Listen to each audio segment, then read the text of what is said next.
tenemos externa, que tiene que ver con los órganos genitales externos, la parte de la vagina y la vulva. Ya entrando a la parte interna, tenemos al útero, que tiene una imagen, lo vamos a ver ahora, más o menos triangular, de vértice inferior, y después de sus extremos se desprenden las trompas uterinas y los ovarios. En relación al método radiográfico del aparato genital femenino, dividimos en dos partes. El estudio radiográfico simple de la cavidad pelviana y el otro es el estudio contrastado. El estudio contrastado se denomina histerosalpingografía. Entonces acá tenemos, en lo que se refiere a la parte externa, tenemos la vagina y tenemos aquí la entrada del útero. Tiene una disposición más o menos triangular de vértice inferior. Entonces, este vértice inferior aquí se denomina cuello. Entre el cuello y la porción media del útero hay una porción un poquito estrecha aquí que va a comunicar con el cuello, se denomina istmo, el istmo se denomina. Este es el cuerpo y este es el fondo uterino. Este es el fondo uterino. Así lo vamos a ver en las radiografías contrastadas. De este fondo uterino hacia sus extremos se van a desprender las trompas uterinas de un lado y del otro lado. Estas trompas uterinas, o llamadas trompas de falopio, se comunican con el útero a través de una vía de comunicación que se denomina oviducto. Esto es el oviducto. Se denomina oviducto. Se comunica el útero con las trompas. Bien. Las trompas uterinas tienen tres porciones. Una porción corta, más o menos hasta aquí, se llama porción intersticial. Después hay una porción sinuosa en forma de S incurvada. Aquí no está tan incurvada, pero lo vamos a ver en la radiografía. Se ve una S medio incurvada, es la porción ísmica.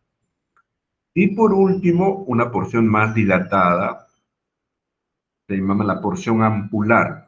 Y estas salientes que se ven aquí como dedos alargaditos, se denominan fimbrías, las fimbrías. La porción ampular, que es la más dilatada, y las fimbrías. Esta porción se va a comunicar con el peritoneo, es decir, se abre al peritoneo. Por eso algunas veces en la parte de la ginecología se habla mucho de infecciones ginecológicas que provocan, si no son tratadas a tiempo, en una peritonitis. Es decir, el foco infeccioso puede pasar localizado en el útero, en las trompas, puede pasar al peritoneo y se puede producir, si no es tratado a tiempo, una peritonitis. Y por último tenemos a los ovarios aquí, los ovarios. Bien, el útero, habíamos dicho, tiene una forma más o menos triangular. Este es el útero, acá está su trompa uterina, este es el cuerpo, este es el fondo, este es el oviducto, esta es la porción estrecha llamada, istmo, acá el istmo, este es el istmo, y aquí está el cuello uterino. Ya esto de aquí ya viene a ser la vagina. Bien. Esta es una vista más o menos hemifrontal, ¿no? Acá de una sola trompa, ¿no? Acá se desprendería la otra. Y acá está el ligamento donde se va a ubicar los ovarios. Está cortado por la imagen, ¿no? Acá una vista de perfil del útero, fondo uterino, el cuerpo, su porción ísmica y cuello. Y aquí están las trompas, ¿no? La vista de perfil. Relaciones.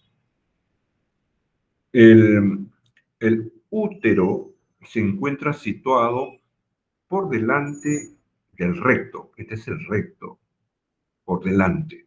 Y por debajo está la vejiga. Esta es la vejiga urinaria. Por eso decíamos que cuando hacíamos el estudio de la vejiga urinaria, manifestábamos que en la porción superior de la vejiga, denominada o denominado techo vesical, el útero le daba una cierta compresión. Por eso veíamos la diferencia entre el hombre y la mujer, que el hombre, la vejiga era de aspecto redondeado. En cambio, en la mujer, el techo vesical presentaba un pequeño hundimiento, ¿no? Una depresión. Y esto era por causa de la presencia del útero. El útero le daba esa impresión al techo vesical y no era que fuera patológico eso, ¿no? En una vista de perfil, acá vemos el sacro, acá está el coxis, entonces vemos la posición que tiene el eje uterino. Normalmente debe estar colocado aquí, pero a veces se levanta. Entonces se habla de retro, pues se está yendo para atrás, retroversión. En primer grado, más inclinado, segundo grado, tercer grado. Sabemos que esto es el recto, ¿no? Esto que está de amarillo es el recto. Entonces puede existir una retroversión en sus diferentes grados, pero la posición normal es esta que está aquí. Ahora, cuando hablábamos de esta inclinación de la porción del útero, esta se puede levantar hacia atrás. Y a eso se le llama retroflexión. Retroflexión, o sea, en vista de perfil, hacia adelante se balancea el útero, hacia adelante, pero a veces se balancea hacia atrás. Y esto da el nombre de retroflexión. Entonces, en una vista, digamos, normal, hay una antiflexión. Y aquí está el útero, su cuerpo, su fondo, pero el útero está cubierto por una serosa llamada endometrio. El endometrio es una serosa que cubre al útero. Acá tenemos los ovarios que están unidos aquí por el ligamento, aquí. Estas son las fimbrias de uno y otro lado, en vista de perfil.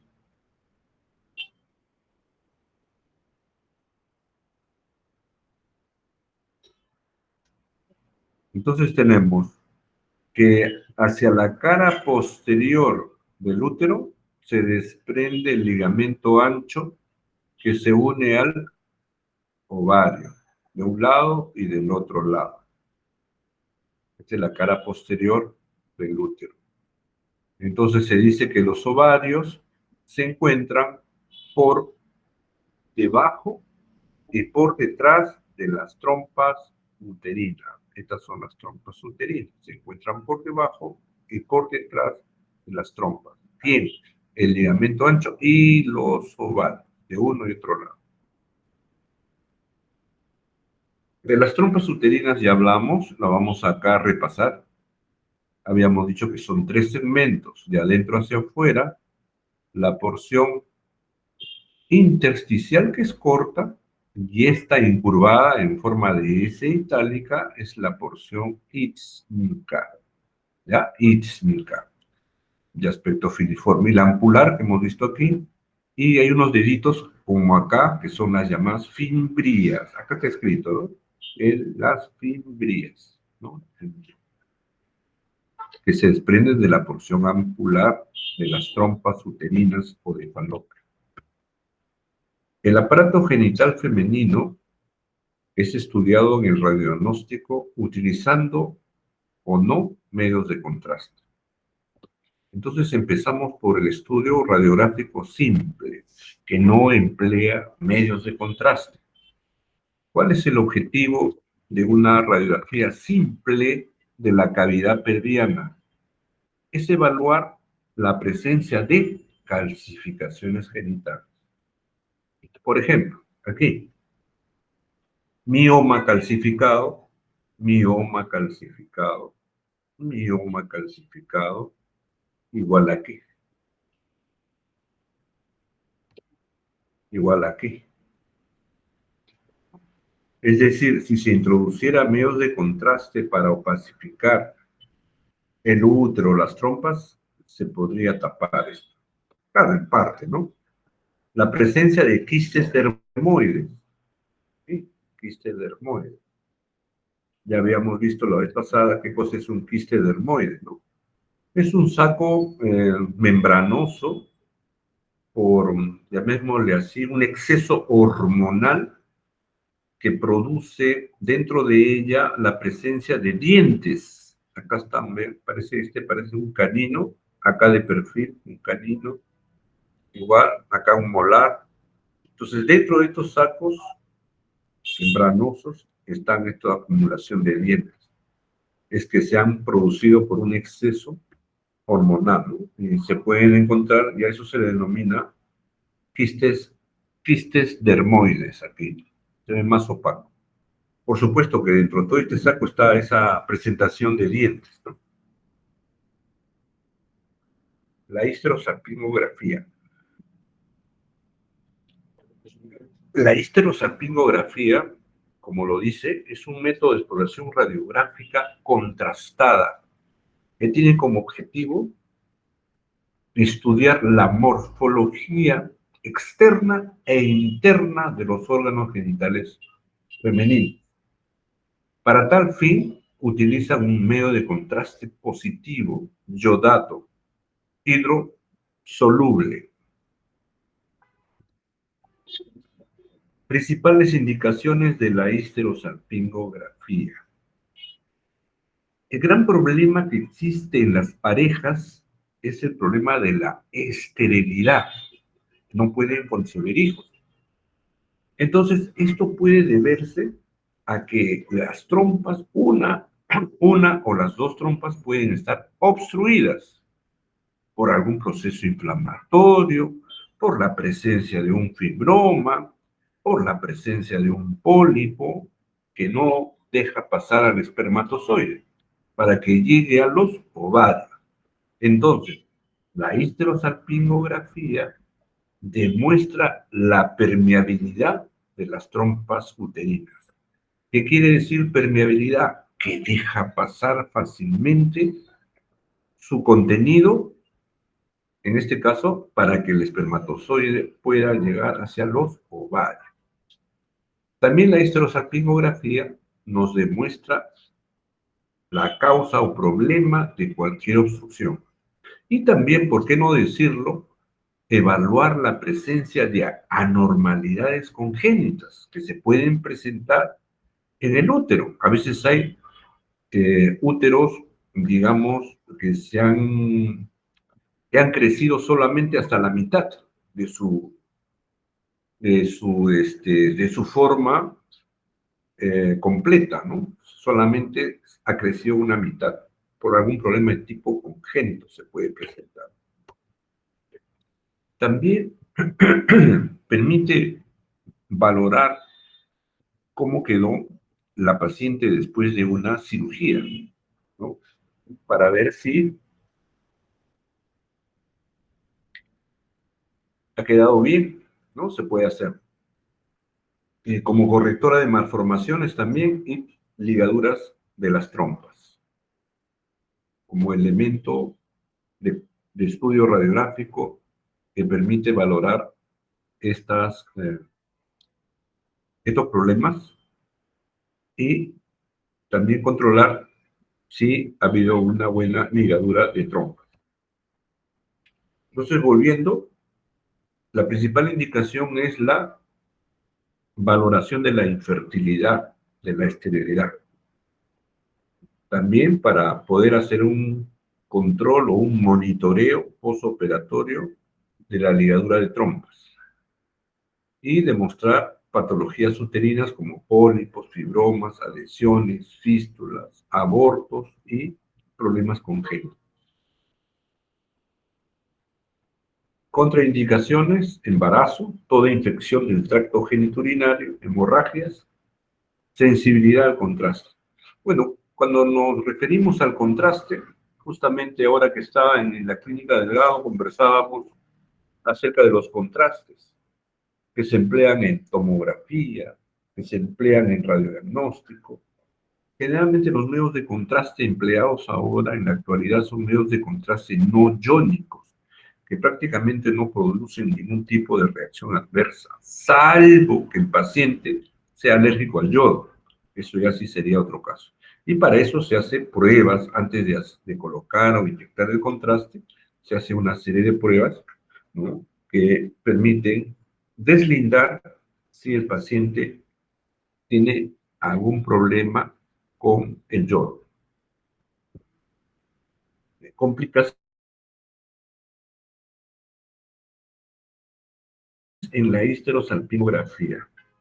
Como el aparato dental está rodeado por una serosa, que es el endometrio, y en la parte interna hay una serie de raíces nerviosas, es una zona muy sensible y que puede también conllevar a que al momento de realizar la histerosalpingografía se pueda producir una perforación. Entonces la paciente va a tener dolor, puede tener hemorragia, puede haber lesiones a nivel del cuello uterino, o también puede ser que el genital externo, la vulva, la vagina, etcétera, por fuera, haya un foco infeccioso. Y al no ser tratado este foco infeccioso, se puede, al colocar medios de contraste, etcétera, se puede llevar el foco infeccioso hacia adentro. Entonces, estaría contraindicado hacerlo. Embolias, perforaciones uterinas. Hay un requisito en la cual, para realizar este procedimiento radiográfico contrastado, que es la histerosalpingografía, esta debe efectuarse 10 días posteriores al inicio de la regla, ¿no? Esto es para cerciorarse de que la paciente pues no esté embarazada, ¿no? Todo paciente que se va a hacer esta histerosalpingografía tiene que venir con un test de que no esté embarazada, ¿no?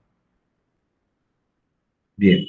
Y lo otro es que si existiera algún foco infeccioso externo, este debería tener un tratamiento, ¿no?, antes de realizar la histerosalpingografía. Bien, para la realización de una histerosalpingografía se necesita una mesa radiográfica, se necesita un monitor donde se va a ver la imagen. Generalmente los equipos de radiodiagnóstico son equipos digitales con un monitor que nos va a permitir ver inmediatamente la imagen. Se puede utilizar también fluoroscopía. Materiales.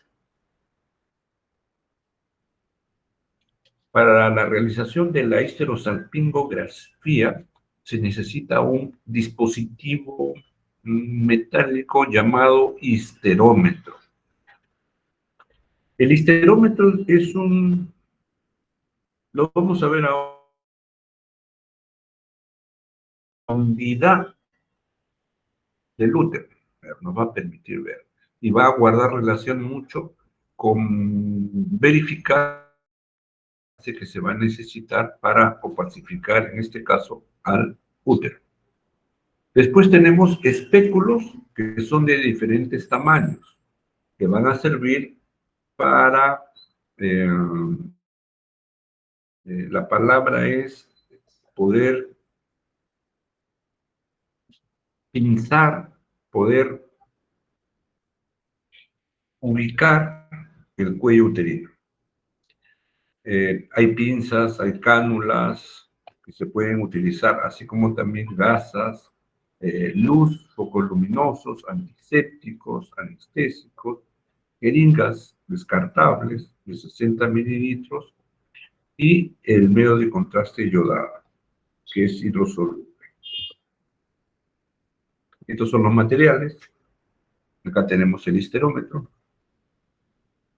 Acá tenemos la cánula rígida. Son los conos. Acá están los conos. Pinzas. Este es el espéculo. Pinzas. Gasas. Y acá están las riñoneras. Jeringas descartables. Cánulas. Guantes. Antisépticos. Medios de contraste. Ahí estamos viendo las cánulas rígidas. Estos son los conos. Bueno, antes eran estos conos metálicos, ahora son de heavy y son descartables. Por acá se unía la jeringa. Esta jeringa que está acá se ponía acá.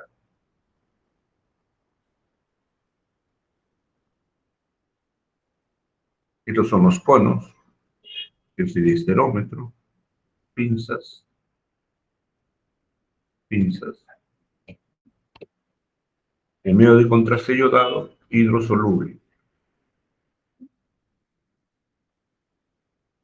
La característica, generalmente ya les había dicho que los medios de contraste que se utilizan ahora para todo examen contrastado, yodado, es un medio de contraste no iónico. Preparación del paciente. No relaciones sexuales 3 días antes del procedimiento. Un día antes, un enema de limpieza para eliminar heces, ¿no? O sea, materia fecal dentro de la ampolla rectal. Antes de tomar la radiografía simple, el paciente tiene que ir al baño para evacuar la orina. Después de esto, ya se puede colocar una bata que cubra la parte inferior, es decir, debajo de la cintura, y que no hubiera ningún elemento que pudiera proyectarse como un artefacto, por ejemplo, ¿no? Para eso el paciente se pone una bata, se retira la truza y se pone una bata. Luego, cuando está después de haber ido al baño para evacuar la orina de vejiga, se procede a echar en la mesa radiográfica el decúbito dorsal y se pide tranquilidad y tomarle una radiografía simple de la cavidad pelviana.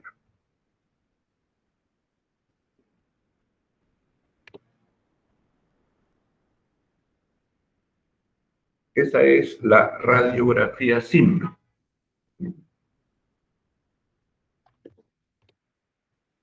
Luego el paciente, que está en decúbito dorsal, se desplaza hasta el extremo de la mesa y adopta la posición de litotomía.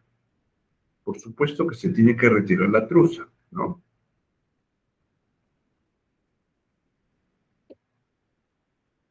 Luego, con la pinza Kocher, se ubica la gasa, perdón. Esta gasa se va a desprender de una bolsa que está separada, pues, del medio ambiente, se pinza y se embadurna con un antiséptico y se procede a realizar la asepsia de la vulva y del perineo. Luego se separan los labios y de acuerdo a la vagina se escoge el tamaño de espéculo que se va a utilizar. Los espéculos varían. Hay espéculos de plástico descartables y estos serán de acero inoxidable, ¿no? Diferentes tamaños. El espéculo se va a lubricar con lidocaína. Bueno, la lidocaína es un anestésico local, ¿no? Este se lubrica para que al momento de ingresar a la vagina, esta se pueda deslizar suavemente, ¿no? Justamente la lidocaína ayuda a eso, ¿no?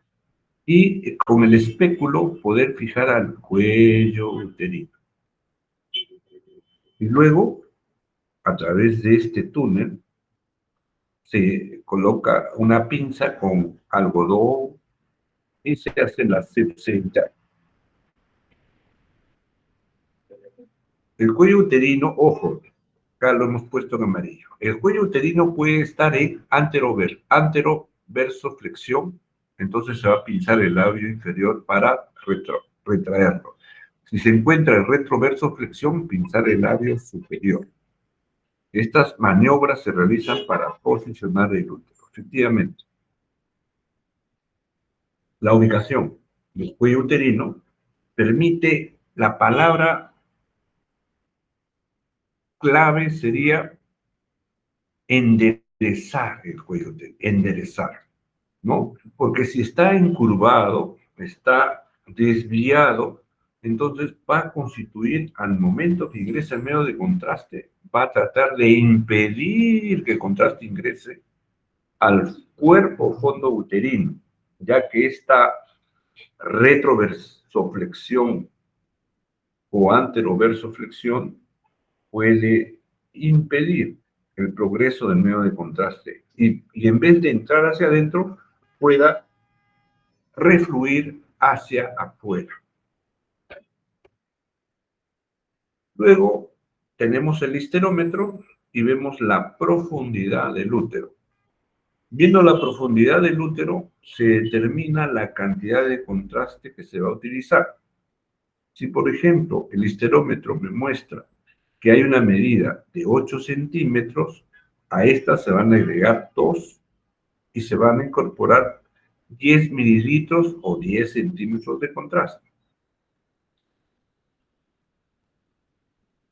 Luego se ubica la cánula, la cual tiene su cono, ¿no?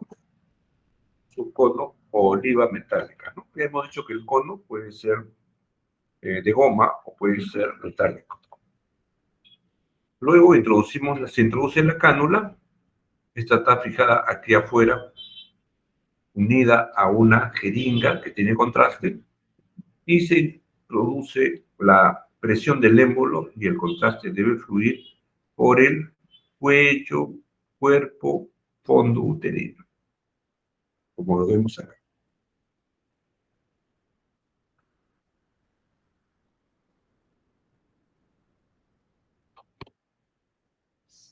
Entonces, la histerosalpingografía consiste en introducir un dispositivo, que es la cánula, que va a permitir la introducción del medio de contraste yodado y permite evaluar la morfología externa e interna del útero y de las trompas uterinas. Bien, esta evaluación del útero, de las trompas, no termina ahí, porque el medio de contraste, al viajar por el cuello o cervix, cuerpo, fondo uterino, debe vertirse a las trompas uterinas. Y estas trompas uterinas, aquí, presentan la porción ampular, y aquí están las umbrías. Bien, el contraste debe vertirse hacia el peritoneo, o sea, no debe retenerse en las trompas, debe seguir su camino y vertirse al peritoneo. Entonces, cuando se vierte al peritoneo, el examen termina. Pero hay una cosa, a ver, acá lo tengo, creo. A ver. Nuevamente, el contraste ingresa, pacifica las trompas, tratan los ovarios, etc. Acá está ingresando el contraste. Acá. Entonces, se comienza a presionar el émbolo de la jeringa que tiene contraste y se va llenando en el útero. Aquí, las trompas uterinas, porción intersticial, porción ísmica, de un lado y del otro lado. Por ahí. Aquí, porción intersticial, y esta es la porción ísmica.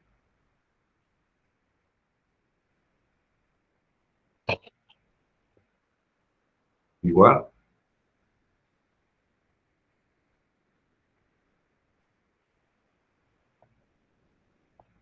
¿Qué nos muestra esta imagen? Esta imagen radiográfica en proyección frontal nos da la visión del cuerpo uterino, su porción media y su fondo uterino. Aquí, a través de los oviductos, ingresa el contraste por la porción intersticial, la porción ísmica y llega hasta aquí, donde está la porción ampular. Pero lo que vemos aquí, que ingresa muy bien en este lado, acá discretamente se observa. Ahora sí, se observa bien la porción ística, se observa bien también esto. Vean, acá. El contraste que llega a la porción intersticial, la porción ísmica y la porción ampular, aquí ampular se dilata, esto se llama porción ampular. Bien, una vez tomadas estas radiografías frontales, se procede a tomar radiografías oblicuas. El paciente va a girar ligeramente a la derecha, eso vendría a ser una oblicua posterior derecha, estando el paciente en decúbito dorsal. Luego el paciente va a girar hacia la izquierda y a eso se le llama oblicua posterior izquierda. ¿Cuál es el objetivo de las oblicuas? El objetivo de las oblicuas posteriores es distender, elongar las trompas uterinas. Es decir, la oblicua posterior izquierda, por ejemplo aquí, este se llama oblicua posterior, este es frontal todavía, no ha girado. Ahí vamos a ver acá, acá está. Esta es la oblicua posterior izquierda y esta va a permitir estudiar todo la trompa uterina en extensión.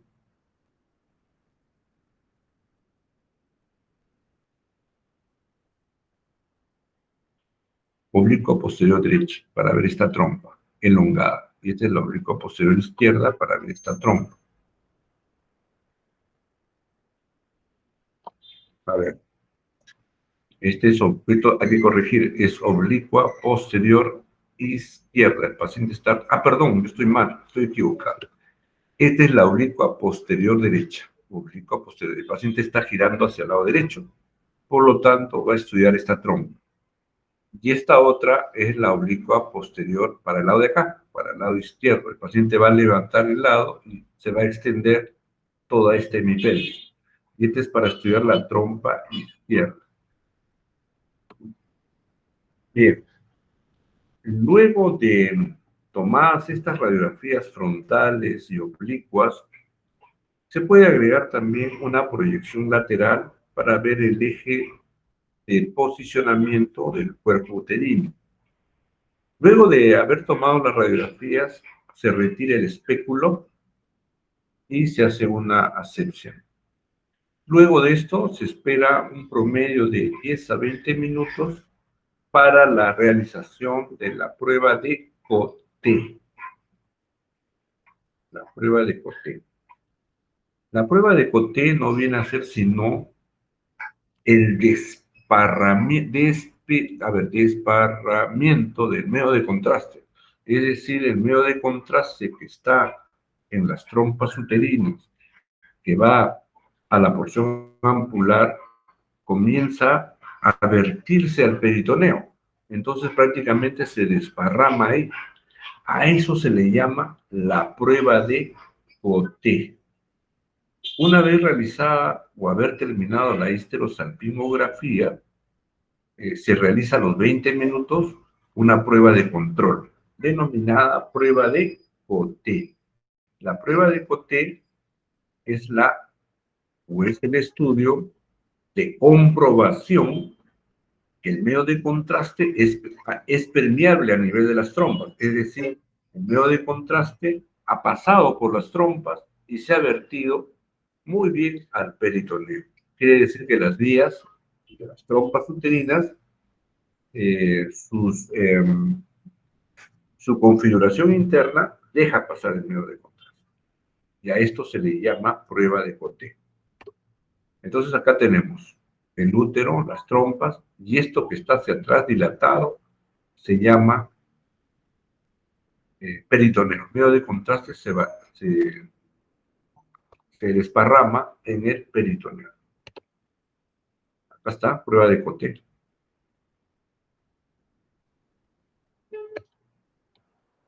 Vista de frente, Vista de perfil. De frente.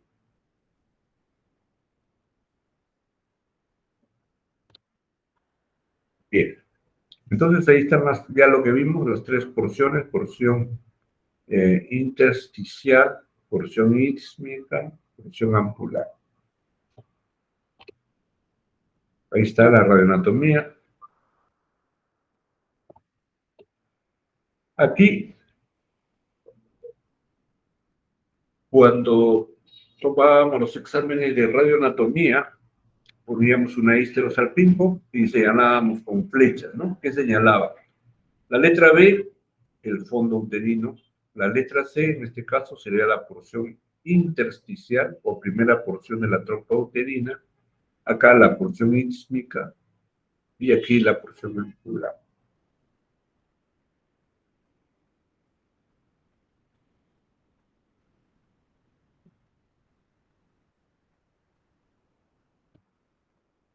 Acá estamos viendo el medio de contraste se ha desparramado, este es peritoneo. Igual acá, peritoneo.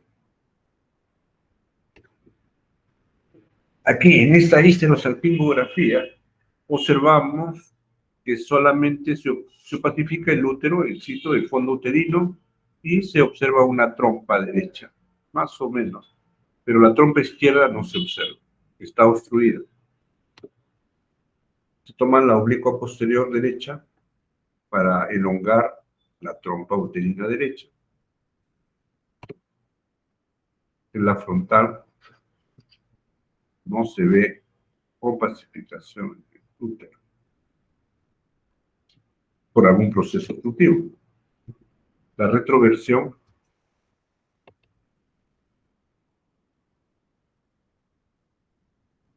la vista de perfil, este es el sacro, y aquí está el útero. Está en una anteversión fisiológica. Acá está la prueba de Cotter, prácticamente el medio de contraste se ha vertido, se ha desparramado en el peritoneo.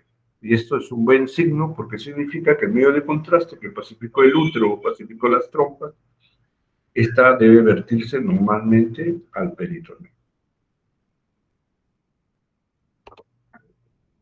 Variantes anatómicas del útero. Útero partido en dos, didelfo, útero bicórneo, útero con septum, útero arcuato. Útero unicornio, útero arcuato.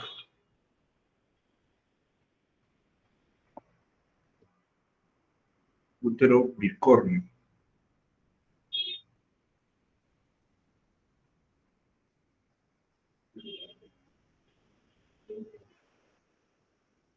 Acá vemos la porción intersticial, porción ísmica y porción ampular.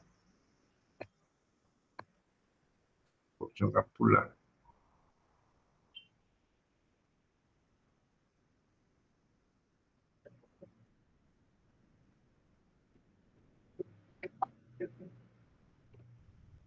Acá están todas las porciones. La primera, ingresando al medio de contraste. Aquí opacificando las trompas, viendo la porción ampular, derecha, izquierda, igual aquí. Y acá está ¿cómo se llama? Se derrama el medio de contraste al peritoneo. Es la llamada prueba de Coté. Bien, les puedo decir que antiguamente, yo era estudiante, me acuerdo, allá por los años 70, se utilizaba medios de contraste liposolubles. ¿Qué permitía el contraste liposoluble? Permitía dar más tiempo para que se vierta el medio de contraste al peritoneo. Entonces, ese era el motivo de que usáramos, o se usara, perdón, en la histerosalpingografía, lipiodol, por ejemplo. El lipiodol era un medio de contraste liposoluble que permitía, podemos decir, extender el tiempo de entrada del contraste.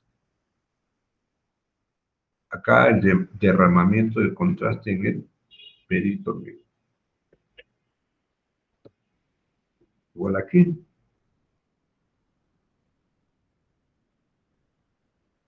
Bien.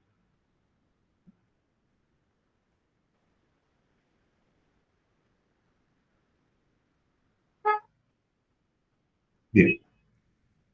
Aquí, voy a regresar.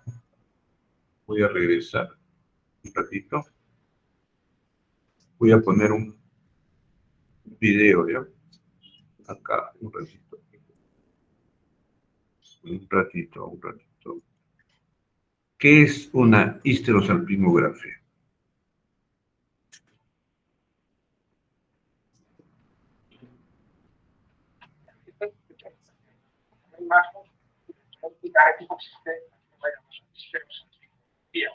La histerosalpingografía es una forma biológica en la que vamos a estudiar la cavidad uterina y la permeabilidad de las trompas uterinas. Que se solicita en muchas ocasiones para determinar posibles causas de esterilidad o retraso en el embarazo de las pacientes. ¿Cómo se hace esta prueba? Lo que hacemos tiene una pequeña cánula desde los órganos genitales femeninos hasta la entrada del útero. El útero damos contraste y vamos a rellenar la región uterina y realizamos la permeabilidad de las trompas uterinas, que son estos filamentos microscópicos los cuales nos servirá para evaluar si existe una permeabilidad adecuada y la gente puede ser dependiente de las trompas. Esta prueba parece que en unos 15-10 minutos, como les he dicho, se pone una cánula y vemos el estudio dinámico cómo va permeabilizando las trompas. Es una prueba que puede ser un poquito molesta debido a que hay mucho que contraste, no va a dar una sensación de óptico situado. Luego, por lo cual está indicado realizar esta prueba con ayuda y en caso de que sea necesario,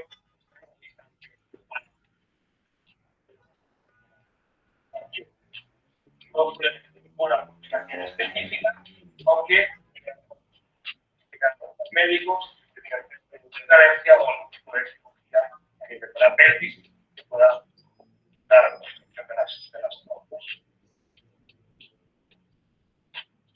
Esta prueba simple indica las condiciones necesarias para las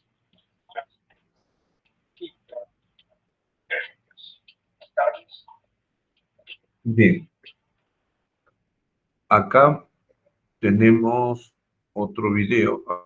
A ver, lo tengo aquí, creo. No, este de acá. A ver.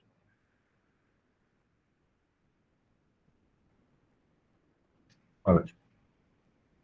Voy a dejar la anatomía, porque acá hay anatomía, creo. A ver. Ah, no. Sí se puede ver. Histerosalpingografía.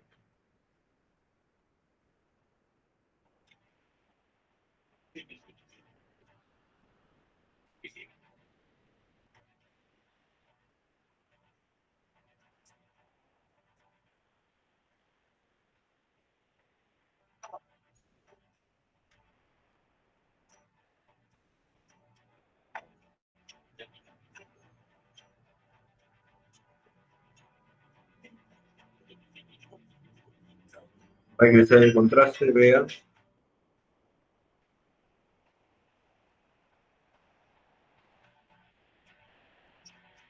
Hacia la trompa.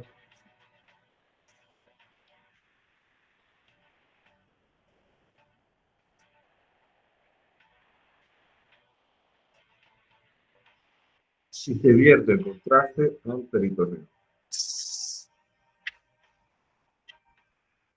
¿Qué tal, amigos? Bienvenidos a este video tutorial sobre histerosalpingografía.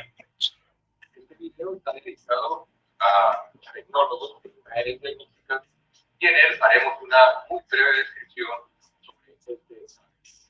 Bienvenidos.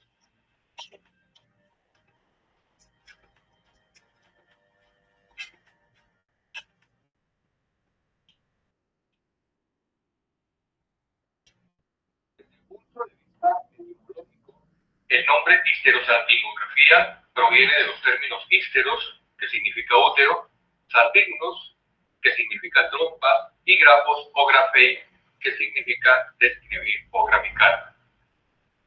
El sistema reproductor femenino está compuesto por el útero, que es el lugar en donde ocurre la implantación y el posterior desarrollo del huevo.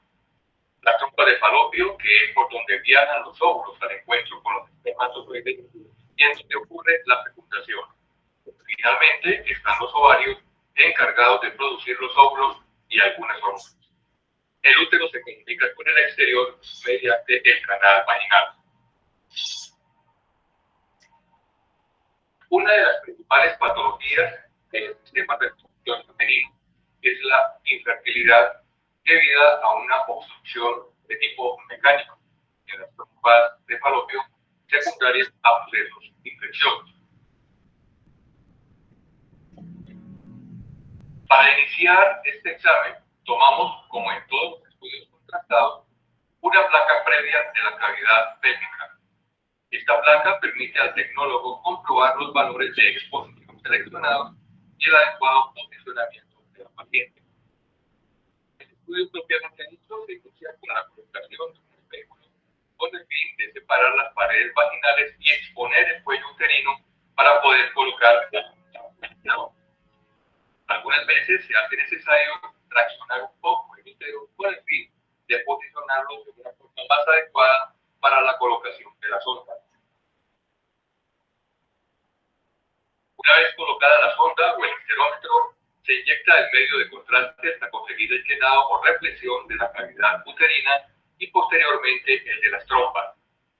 El llenado se da generalmente de forma simétrica y una obstrucción será fácilmente visible por la interrupción del paso del medio de contraste a través de la trompa.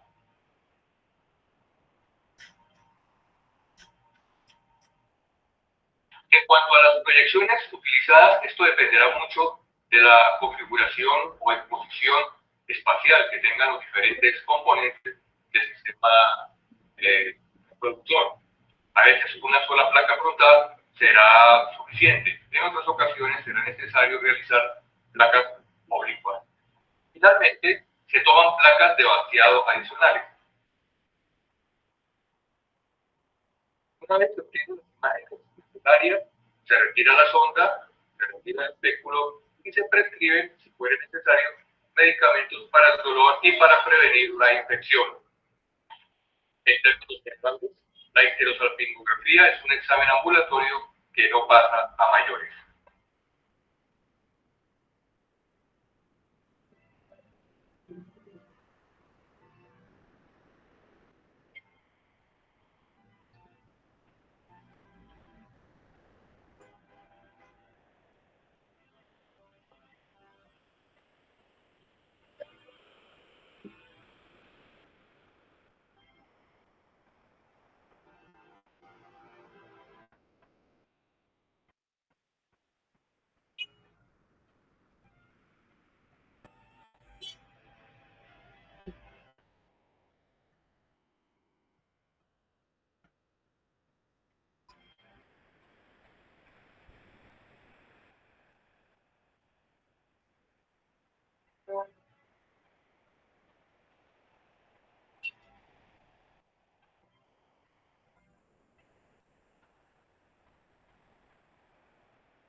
Se llama histerosalpingografía. Es un estudio donde inyectamos sustancia de la calidad para lograr demostrar las formas de los pacientes y ver que el contraste pasa hasta la cavidad pélvica y por esta manera demostramos que estas permeables son a poder para poder ver.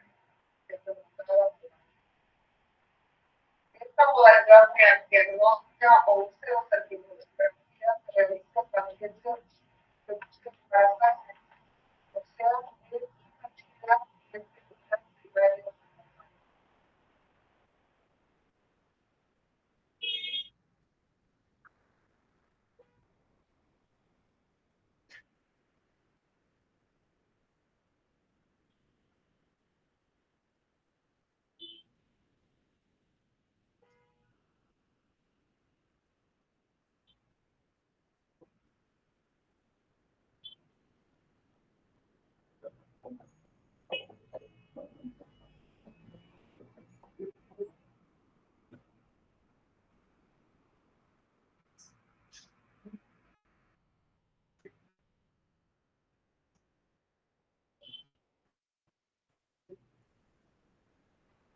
Bueno, seguimos.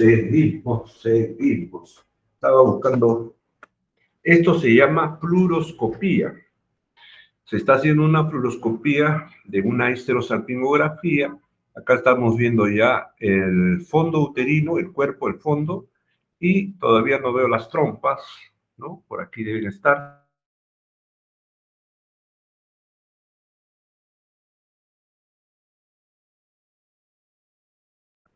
Parece ser que aquí esta trompa está pasando, parece ser, pero la derecha no.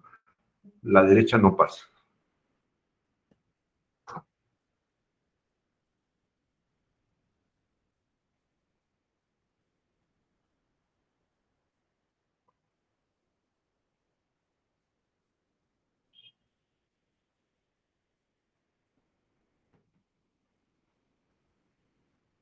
Muy bien.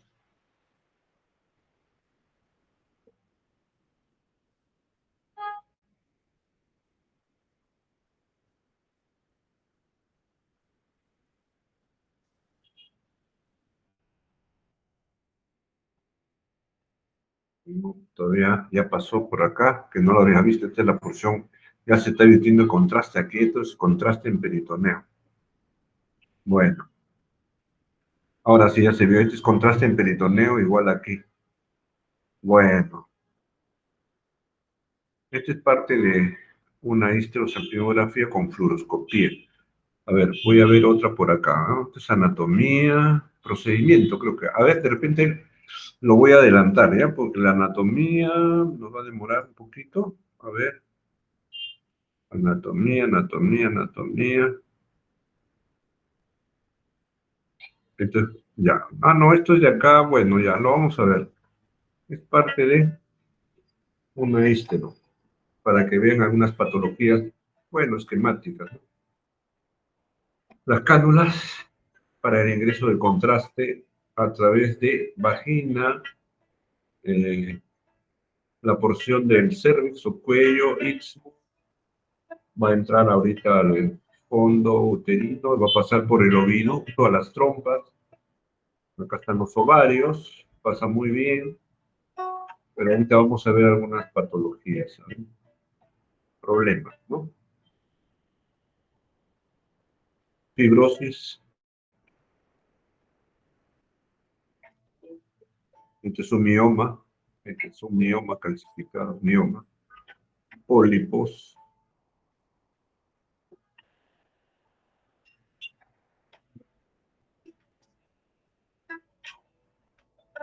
que hay estenosis en la trompa.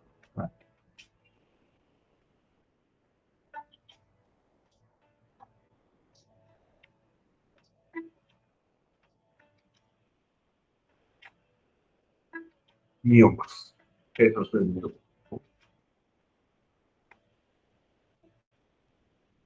Bien. Bueno, ahorita vamos a ver ahora. Estos ya son problemas de falta de comunicación, ¿no? Trompas falopio inflamadas.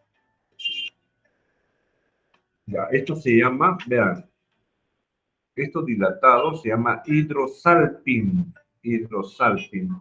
Este es el hidrosalpin. Proceso inflamatorio. Bueno, acá una fluoroscopía. Ahí se ven las trompas de un lado, del otro lado, trompas. Las trompas, la porción ampular, esta es la porción ampular, la porción ampular.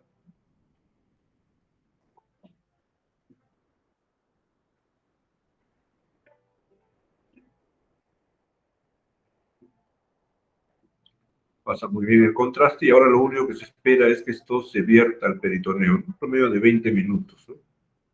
Bien, entonces esto es aparato genital femenino. Esto es lo que comúnmente se observa, a ver un ratito, a ver, fistulografía. Su nombre es, a veces existen conductos anormales en el cuerpo. A ver, les explico mejor. Cuando se puede retener líquido dentro de un cuerpo, el cuerpo es tan sabio que ese líquido lo vierte hacia el exterior porque empieza a dilatarse dentro del cuerpo. Entonces, el líquido orada, es decir, perfora parte de la piel y busca un conducto que permita sacarlo hacia afuera, ¿no? Eso se llama fístula. Y el procedimiento que consiste en introducir una cánula en ese conducto anormal y radiografiar su conducto para ver con quién se comunica internamente, se llama fistulografía. ¿Ya? La fistulografía o la fístula es una conexión anormal entre un órgano, un vaso, el intestino y otra estructura. Esto se puede deber a una lesión o a un problema quirúrgico, ¿no? Y puede también resultar de un proceso de infección o inflamación. Todo va a depender del lugar donde se encuentra. A veces se comunica esta con el exterior o a veces existe fístula entre órganos internamente, ¿no?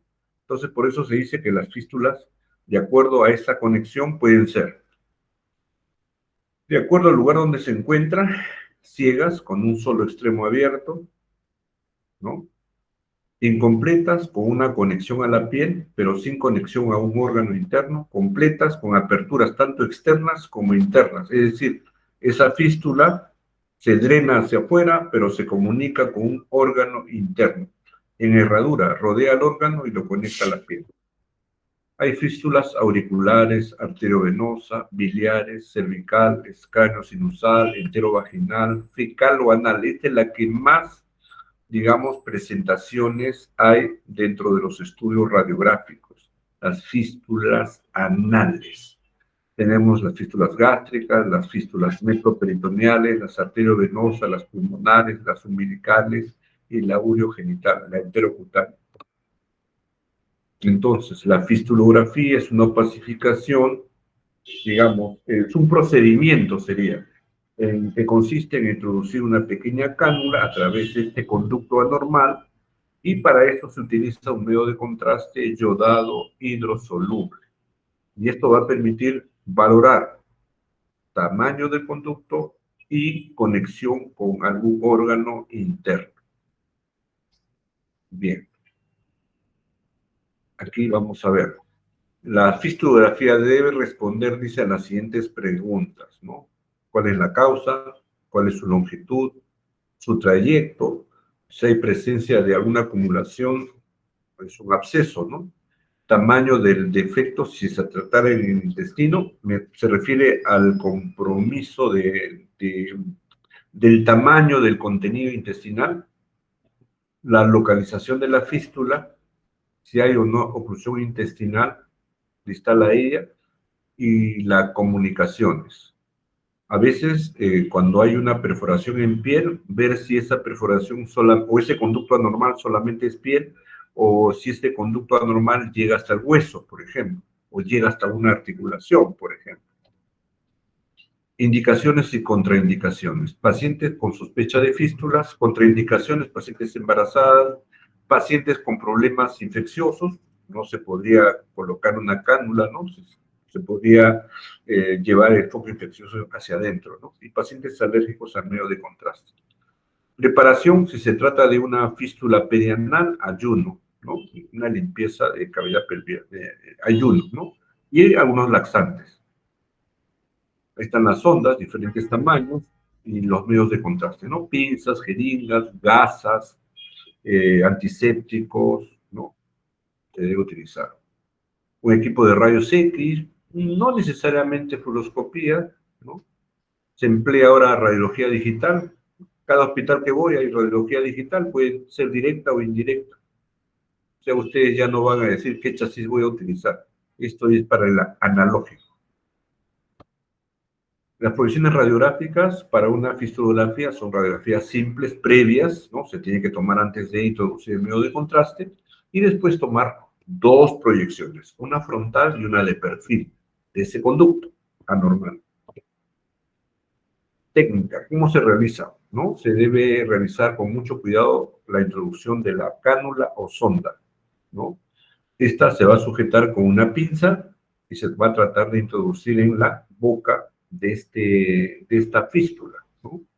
Y luego en el extremo se va a colocar una jeringa con contraste. Generalmente se llena entre 10 mililitros, 10 a 20, pero generalmente a veces como es tan corto el trayecto, primero se empieza colocando 1 mililitro, ¿no? Se inyecta empujando el émbolo. Bien. Entonces tenemos en relación a las fístulas, aquí por ejemplo, ¿no? Cómo introducir en la parte, digamos, esta es la piel y este es el fémur, ¿no? Se inyecta el contraste y a veces se forma un pozo acá, es un absceso, ¿no? Y a veces se puede comunicar esta con el hueso. Aquí por ejemplo, ¿no? Entonces el contraste se está inyectando, se está llegando, se forma un absceso aquí y está llegando al hueso. Acá, imágenes radiolúcidas, esta es una radiografía simple, esta es una osteomielitis, este foco infeccioso, ¿no? Pero a veces los pacientes, parece ser osteomielitis, ¿ah? De repente le han hecho una fijación externa y han colocado clavos acá, porque acá hay 1, acá hay 2, 3, parecen ser clavos. Y entonces a veces esos clavos se comunican externamente, se oxidan y producen un foco infeccioso, producen un conducto anormal, ¿no? Y esa exudación o esa secreción purulenta es vertido, ¿no? Y se forma la fístula. Fístula interna, dice, es la fístula que a pesar que se unen dos vísceras puede llenarse solo una parte, ¿no? Por la razón que cuanto mayor sea la presión del medio de contraste, mayor será la posibilidad de visualizar la fístula. Entonces, estos son los tipos de fístula, ¿no? Fístula tráqueo-esofágica. Esto se realiza con un estudio contrastado de esófago. Ya saben ustedes muy bien, cuando hay una perforación, se utiliza un medio de contraste yodado, ¿no? Fístulas arteriovenosas, en las venografías o arteriografías, fístulas aortoduodenal, en autograma, fístula de partes blandas. Ahí se realiza utilizando una cánula, una proyección frontal y una lateral. Fístulas peritoneales, frontales, oblicuas, fístulas rectovaginales. Aquí podemos no utilizar enema, acá está mal esto, se tiene que utilizar yodo, ¿no? Se ingresa por ese conducto anormal que está en la región perianal y se trata de verificar si ese contraste se desplaza o se une al recto. Fístulas en vejiga, fístulas vesicales. Aquí en estas fístulas vesicales, sí, como se emplea un medio de contraste yodado, al término de una urografía se puede ver el llenado de la vejiga y tomar frontales, laterales y pedirle al paciente que miccione, que orine. Al momento de orinar, la parte muscular que rodea la vejiga puede verificarse la extravasación del medio de contraste y verificar que exista la fístula. Fístulas intestino-vesicales, fístulas uretrovaginales, fístulas vésico-vaginales. Todos estos se emplean con yodo. Toda fístula se emplea yodo, no se emplea bario, así sea intestino. Aquí vemos el medio de contraste en vagina y acá se está pasando al ilio. Este es ilio. Fístulas traqueoesofágicas, fístulas a nivel del recto. Aquí están las nalgas y acá se forma un emposamiento de secreción purulenta y se busca un camino para que salga hacia el exterior. Se forma la fístula y la secreción sale por aquí. Y por aquí se coloca una cánula, se opacifica y para ver hasta dónde va ese trayecto, ¿no? Fístulas cervicales, fístulas biliares, fístulas, estos son rectovaginales. igual aquí en piel, acá entrando a la, este es antebrazo. Vean, ingresó al hueso, hay comunicación con el hueso. Aquí se opacifica, este es el recto y esta es la vejiga. Entonces acá hay una comunicación entre el recto y la vejiga. Esta fístula se está comunicando con el recto y con la vejiga. Esta es una radiografía de perfil. Acá es una radiografía simple o basal del fémur, simple, una radiografía blanda para ver partes blandas, y aquí vamos a ver, ay, perdón, se me fue. Acá se ha puesto una moneda para ver la entrada o la boca de la fístula, ¿no? Y, a ver, ¿está la otra? No, no está la otra. Entonces, de repente la fístula es pequeña y no ha llegado al hueso, es decir, es superficial nada más. Aquí una simple a nivel de la línea entre las nalgas, y acá está entrando la jeringa con el contraste, ¿no? Llegó hasta aquí, y acá nomás tengo fístula. A ver, un ratito. No, un ratito. Tengo más, a ver, fístula, vamos a ver fístula.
Este es dientes, la parte de incisivo, sí, incisivo. La fístula perianal o anal es un problema. Esta es la fístula perianal, característica. La fístula es un conducto o acceso que se forma en la piel o en las mucosas. En este caso concreto se trata de un túnel que se genera en la zona del recto, llenándose de líquido y debido a su ubicación suele presentarse con síntomas notorios que generan molestias importantes en el paciente. Nuestro intestino, dividido en delgado y grueso, desarrolla funciones vitales para el organismo. En el intestino delgado es donde se absorben las vitaminas nutrientes de los alimentos. En el grueso, donde se procesan y eliminan aquellos restos que nuestro cuerpo no aprovecha en forma de deposiciones. Y pasarán por la zona rectal y saldrán por el ano. Y es justo en la zona rectal cuando debido a diversas condiciones puede darse la formación de una fístula.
5 minutitos, ¿ves?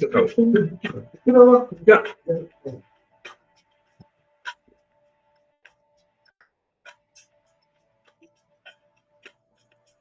Esta es una fractura, ¿no? A nivel del tercio proximal de la tibia. Esto se llama fijación externa.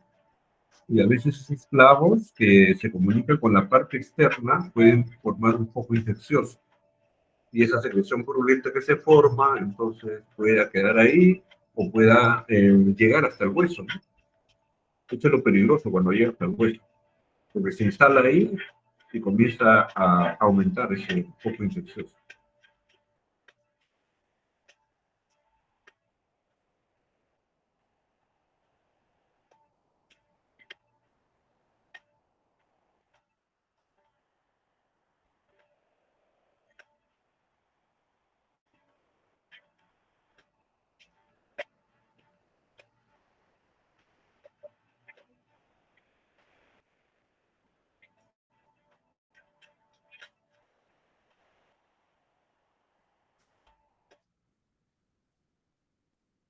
Acá en el hospital 2 de Mayo, haciéndose una fistulografía. Entonces, con los guantes se está separando las nalgas para ubicar este conducto anormal, ¿no? Después se va a colocar gasas, etc. Vamos a mirar, ya vamos a observar. Eso es un estilete tratando de ver si hay comunicación, o sea, si hay profundidad, ¿no? Eso es el estilete para ver esa profundidad, ¿no? Situación y profundidad de la fístula con el estilete. Y después se coloca unas gasas, ¿no?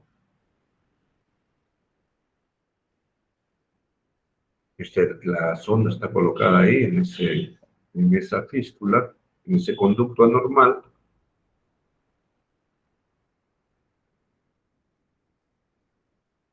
Y externamente se va a adosar una jeringa con contraste y se va a inyectar.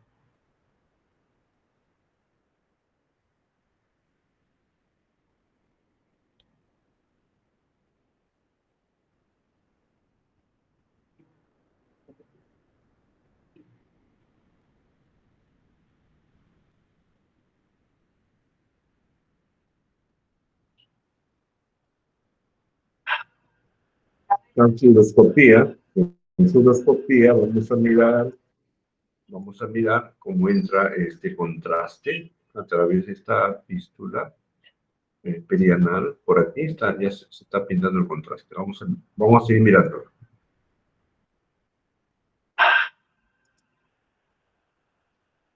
Acá están el arco sinovial,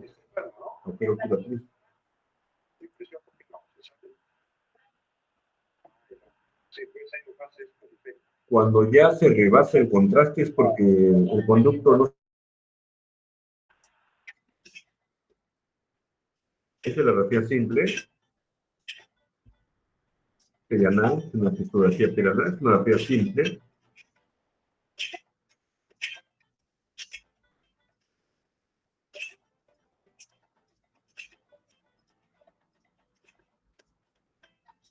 Luego se va a producir la inyectar de contraste. Vamos a mirar.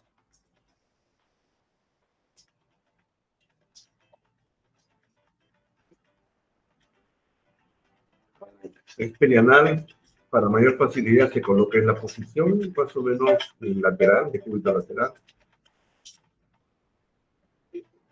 Está la gasa, está también las pequeñas cánulas, guantes.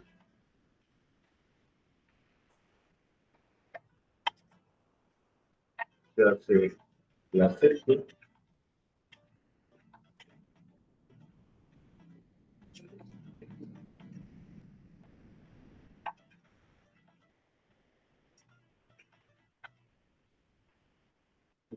Utilizando el estilete para ver la profundidad de esta fístula que llama.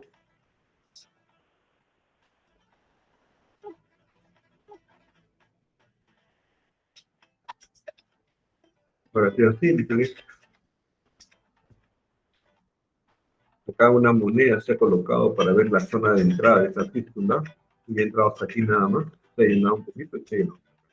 Es superficial. Es el reparo en perfil. Sí, en perfil. Se llena aquí, no pasa, no va hacia arriba. Acá se llena nada más, no va hacia arriba.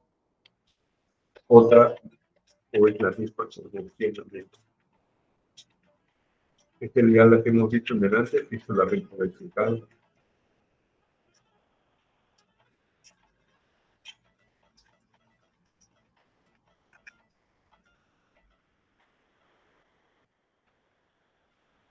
Acá, esta es otra fístula, vean, un ratito, vamos por partes. A ver, acá. Entonces acá el contraste está ingresando, se está comunicando con la vejiga. Vejiga creo que es, sí, vejiga creo que es, a ver, vamos a seguir viéndola, ¿ya? Pero llama la atención que por acá se va también el contraste. A ver, vamos a ver. Y esto es el pene, por si acaso, parte blanca. Este es un ejemplo de osteosíntesis en el pene.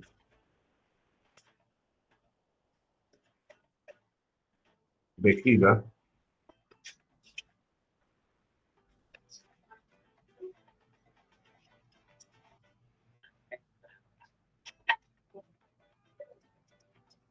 La piel simple, un poquito borrosa. Ahí ingresando el contraste. Llega hasta ahí. Pasa al recto, sí, llega al recto, no debería llegar. El perfil.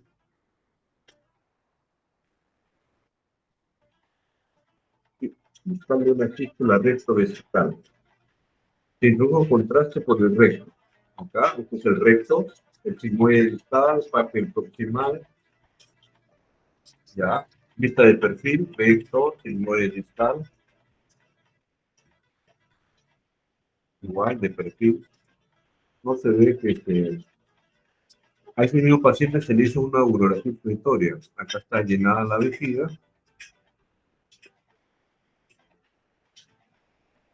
Se lo tomó de perfil. Acá está la cara anterior de la vejiga, la cara posterior en perfil. No se ve nada.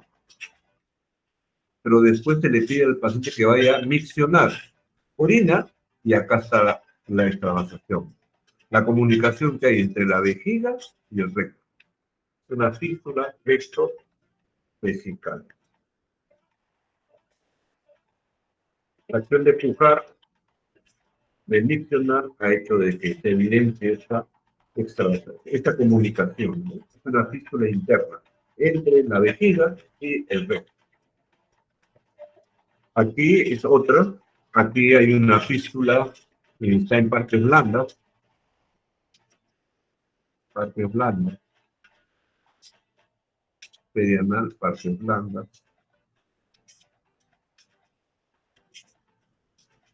Se comunica en ambos lados, para este lado y para este otro lado.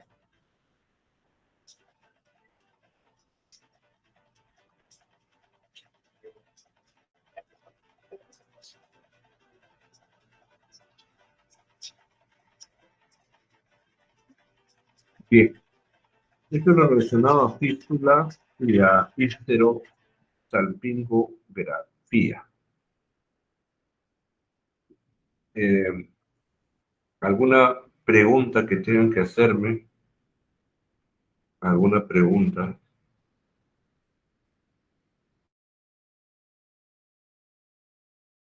Bien, la profesora Milagros me avisó de si ya teníamos que tener otro examen, pero no sé cómo estarán ustedes, porque si nos tocaría este lunes.